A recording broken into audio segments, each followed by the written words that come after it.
salieron del limón, procedentes de Guanatos.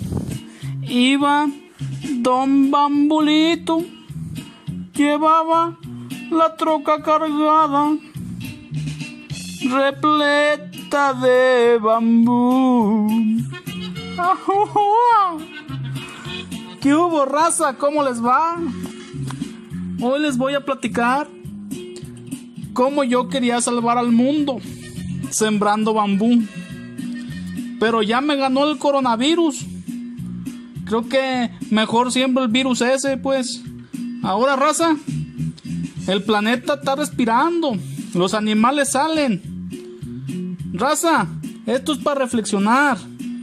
Tenemos que vivir todos en armonía. Este es un consejo. Saludos de su compa, don Bambulito.